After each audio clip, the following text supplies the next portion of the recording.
Hello, and welcome to Mondays on Tuesdays podcast, the podcast where nothing happens on time. I ramble about my uneducated musings of the economy and talk a bit about, I don't know, I guess honestly, I'm talking about things that I want people to say to me, such as, it's all right. I think that lately I was talking to my romantic partner about how I feel like I actually have a lot of confidence problems and self doubt, self esteem issues, and they were like, "What you?" And there's a really interesting difference between the way I present myself and the way I feel internally. Because hey, I'm human. That's that's what humans do. But what's interesting is I have so much faith in my what I call my operational perception, meaning how things work, machines, cars, situations. And I've had so many times in the past where I have said something about a situation or understood the sort of mechanics of where things were going and been right in a room full of people who said absolutely not, that I have tons and tons of confidence in the sense that I can sit in a room and say, "Hey, this is the deal," and everyone in the room can say no, and I can, I won't budge. And so people perceive that as confidence. But I like the confidence that I matter, and I like the confidence that anyone believe in me. And I got to thinking about this, and I think it's fair to say that in America today, a lot of people are considering this question of, are we a good country? And more importantly, am I a good person? Are they a good person? And that's a really hard thing to sit with. The things that have happened in the last 40 years, what have I done? Have I been complicit? Have I helped? And I think the best model to evaluate this is firstly, I believe all humans are a mixture of good and bad. There's no a good person, a bad person. And one of the things that I kind of come back to is the idea of campground rules. The sort of, leave it better than you found it. I think it's how we manage the good and bad in us that defines whether or not our lives get better, whether or not the world around us is a better place, whether or not we navigate situations. So the subject of this podcast is anti-violence. And that's different than nonviolence because nonviolence to me is just like not participating in violence, but anti-violence is actually dissolving violence in yourself and around you to the extent that we have more peace and good times, basically. And it all comes back to a phrase that I encountered when I was studying the martial art of Aikido as a teenager. And Aikido is considered a non-violent martial art, which is kind of an, oxymoron up there with jumbo shrimp. Um, but the reason is that it's all about basically pinning something to someone to the ground is the end game. There's no practicing how to punch and kick effectively. It's all navigating a violent situation into a non-violent situation. We would, throw each other across the room. We actually would practice laying on the floor, holding our heads up for 5-10 minutes at a time to make sure your neck muscles are strong, so you don't hit your head when your your sparring partner throws you across the room. And we would pair up, and someone would go to punch you, and you would move out of the way, and then move them off balance and onto the ground using tendons that are cause non-permanent damage, but enough discomfort or pain to take control of the situation. And my instructor, the sensei, said something one day. He said, "Violence is the last resort of the incompetent." And I thought about that. And I've thought about it since. And it's true. I mean, people, when they don't get their way, they become violent. Um, but there's a really interesting interpretation of this underneath, which is, does that mean that competence is anti-violence? That if people had the ability to get things or the ability to negotiate or the ability to communicate their needs, they could get things without violence, and that violence is what people use when they either don't have confidence or don't care about even getting confidence. They just want to take stuff.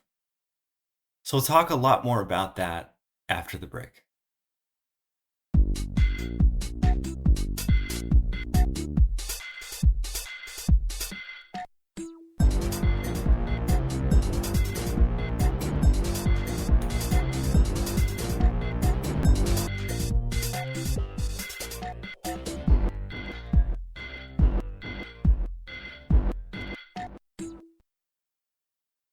I think it's been interesting lately to realize the number of ways in which, on a personal level, I don't have what I want, and I'm also not acting in a way that seems to change anything to get me to a different place.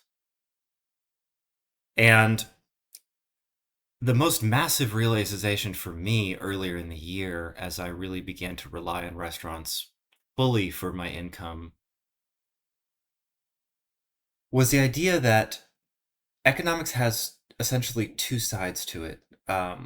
One is something is created through some transformative action of some kind, and the second is someone pays for it. And in the middle of that, there's a sales process. There's a,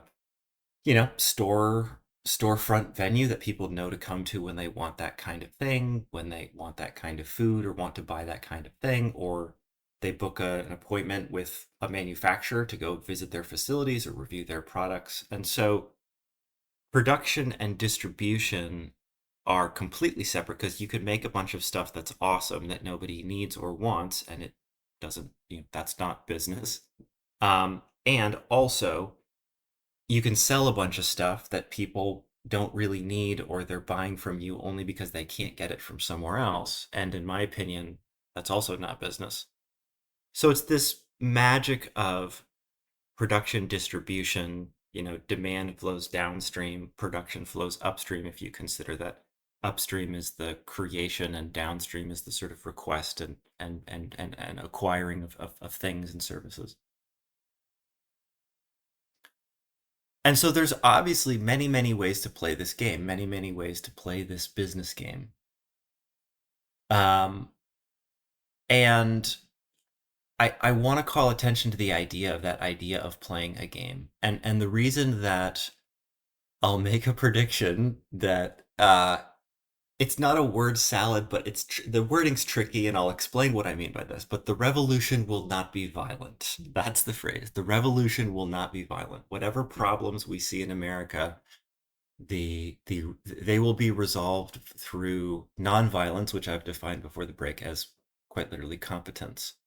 Um, people having the option to do something, people having the option to provide something for themselves, learn something for themselves. And then when people are satisfied, there will be less violence. Now, here's the reason why the revolution will not be violent, because that wouldn't be a revolution.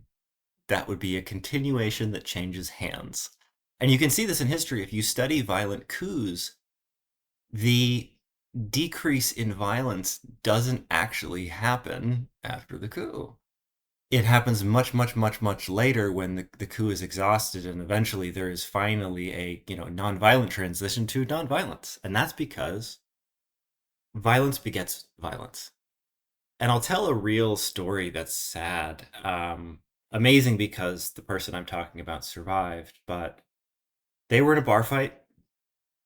Somebody was being unfair. They didn't even really know these people, and they stepped in and said, "Hey, stop treating this person badly." And then got in a fight with four people and won the fight. Hey, superstar, macho man, beating people up, cool.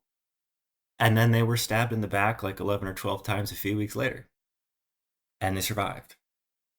But it just goes to show that violence is a game you can win while you lose, right? Because generally, if you're someone who engages in what I call temporary violence, which is violence to get someone out of your way, you want to get on with your day. You want to go back to doing better things than getting in fights. But if you win that fight, the person you won it with wants nothing more than a rematch. So it's this situation where winning in violence basically just signs you up for the next chapter. It's not, it doesn't change things. And the question should be asked, well, if someone is attacking you, what do? You can't non-violently defend yourself. That is true. But ultimately, it's non-violence, and I just find anti-violence as the introduction of competency that ultimately revolutionizes, right? So the phrase "the revolution will not be violent" doesn't necessarily mean that, sadly, in America, because we are such a violent country, we won't see violence. It means that ultimately, when things get better, it will because they were changed in a nonviolent way. So competency as nonviolence. Let's have a look at that. So if people have the ability to leave a job they don't like and find a job they do, they are less likely to undercut, destroy their fellow coworkers' reputation so that they can get a promotion. They're more likely to support their coworkers who may get promoted ahead of them. Whereas if they're stuck, if they have no options, if they don't have the competency to develop skills and believe their skills matter, they must engage in the destruction of their fellow coworkers' careers, maybe by withholding information, maybe by creating political controversies. And I would say this is a type of workplace violence where you are actually attacking the reputation of the people around you rather than building the business or competing fairly with skills. And so this idea of competence being anti-violence basically comes down to this idea that the only way we can build each other up, the only way we can come together as a country to solve problems is actually through the development of skills and the nurturing of who we are. And I went back to this thing that I started with, which is, people are neither good or bad. And this next bit might get more than a little weird, which is, do you consider yourself above other people and do you believe in democracy?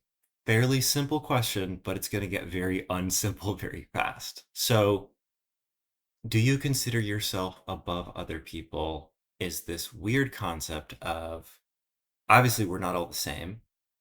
Obviously some of us are better or worse at other things. Now let's take this metaphor quickly because it is so sensitive to the realm of cars, right? Cars drive, cool. But what kind of car would not be allowed to drive on the road? A car that's dangerous or does not meet the highway safety guidelines of being able to communicate safely with other cars. If the blinkers are broken, if the headlights don't work, if there's that thing where like the headlight that works is the one that's, on the side of the car that's by the shoulder. In the US, that's the right side. In the UK, that's the left side. And so you're driving down at night and people don't know if you're a motorcycle, and the part of that they don't know is the part hanging out, and they might run into you. This is dangerous. And so we say, no, that car can't be on the road. The rules of the road apply to everyone, assuming you're a safe car. And I think a lot of people have that same model about people. The rules of society should apply equally to everyone unless you're an unsafe person, meaning if you're clearly a violent criminal, we put you in jail. You don't get the same rights. We take away your right to vote, which is somewhat sensible, but then it becomes kind of crazy because that's a very easy way to engage in kind of like behind the scenes gerrymandering where you try to convict a neighborhood of criminality just to suppress their vote. So there are really weird edge cases, but the premise is, are you above other people, kind of moves into this realm of the rules of the road, the traffic laws apply equally to all cars that are safe enough to drive. So if you define that you're not above other people that are safe, then it quickly becomes except for those people. It's almost impossible not to begin slicing up society this way. But the phrase, do you believe you're better or worse than other people, usually comes down to your faults. Do you admit you have faults? Other people have faults. And I think what I find comfort in is the idea that on top of these like moral, ethical humans that we think we are essentially survivalist creatures under the hood. And I believe deeply that if someone is desperate enough, all of the moral and ethics they have become very quickly overwhelmed. If you put a plate of food in front of someone who is very, very hungry and you say, you really should not eat this food, and maybe there's a good reason for them not to eat it, at a certain point they are going to because they are a creature who needs to eat. And I think the same thing is true in that job situation I talked about. If someone wants to be decent and give chances to the people around them, but then all of a sudden they realize, you know what, there's no opportunity for career advancement if I don't undercut other people. the pressure will speak louder than that person's ethics, no matter what those ethics are. And that's why I say competence is the answer to violence. Competence is the way of anti-violence, is because desperation does things to people that is outside of society's control and outside of that person's control. And so now for the weird part. Are you better or worse than people who make more money than you? Are you better or worse than people who make less money than you? Are you better or worse than people that are homeless? Are you better or worse than people who have committed violent crimes? Are you better or worse than some of the people who have committed massive murders and genocides that you can read about in history? And I'm guessing that at some point in this list that I'm, sorry, not so unaccusingly throwing in your face, you're going to say, well, I am better than those people. And I'm not going to say that I'm better than you if you said that, because I would say I'm not better than any of those people. I'm not going to say that. The interpretation is there, but here's the thing. I do genuinely believe that people commit violent crimes. Sometimes people are unhoused from of their own doing. A lot of times it's situational. They had a disability claim they couldn't satisfy. They lost enough. They lost enough work that they lost their job, and then once they lost their job, they lost their ability to do laundry. Nobody would hire them, and it really is a sort of snowball thing. But back to the violent criminals, I think that some people don't actually know when to stop themselves, but a lot of people are driven to do things that they wouldn't do if they were able to be in different circumstances. And there's this really, really interesting story. Speaking of, dictators who've done like horrible things, supposedly there was a time in Vienna where um, Freud and Stalin and Hitler were all in Vienna at the same time, and they were all in similar intellectual circles. And it's likely that they were all at the same coffee shops. It's very likely they met. There's no documentation of this, but those three people went on to do absolutely horrible things. Now, let's have just a quick look at some of the stories of what Hitler's life was like in Vienna. I'm not a huge fan of Hitler's stories, but I find this one really interesting. So he was trying to sell artwork. He was like a failed artist. And that creates such a desperation in someone. And then when World War One broke out, he went to the German military and was rejected because supposedly like he was too skinny or something like that. And then he ended up in the Austrian military of World War One. And just towards the end of the war, there was a gas attack, and he ended up in the hospital blind for several weeks. And I don't think it's incidental that he began shaving his mustache into the iconic little like dots we see now. And I don't know this is true, but I think it would be amazing if it was. The story was that he couldn't get his gas mask on because he had a big, like, poorly, like, cartoon villain mustache. And I just want to say, personally, I think villains are way cooler when they have twirly mustaches. I think all those pictures of Hitler with a twirly mustache would have been much cooler. Oh, what am I saying? What I'm trying to get at is that there's no reason to forgive people like Hitler and like all of these dictators who have done horrible crimes for what they've done. There's no reason for that. But it is worth understanding that the depravity and pain of that, I mean, that story is painful. He, failed artist, he has this crazy identity thing with like, cutting his mustache from enormous physical pain that he's been in. And those are the kinds of things that make me feel like I am not above those people. And it's not super important to understand that the actions should be treated in a different way. It's important to understand that the way out of the violence caused by desperation is actually competence. It's how do I balance my emotions so that I don't do the small things. I mean, cutting people off, not validating what they're saying. These are all very small acts of violence that when magnified become very large acts of violence, which is it's very different. violence on different scales is very different. I'm not trying to say it's the same thing. But what I'm trying to say is we have seen such a group of people who spew hatred coming to power in this country. And it looks like, if you look at economics, there's been a tremendous, tremendous drive to control the economy, very much against the sort of liberty and freedom story in America that we've had.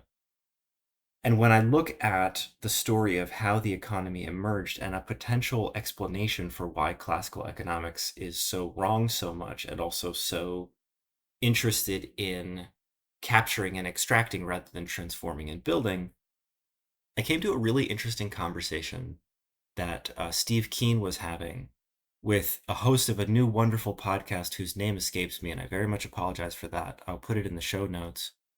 And he was basically saying that, look, energy was the original form of the modern economy. So you start with a human physically can only exert a certain amount of energy, and then you move to animals.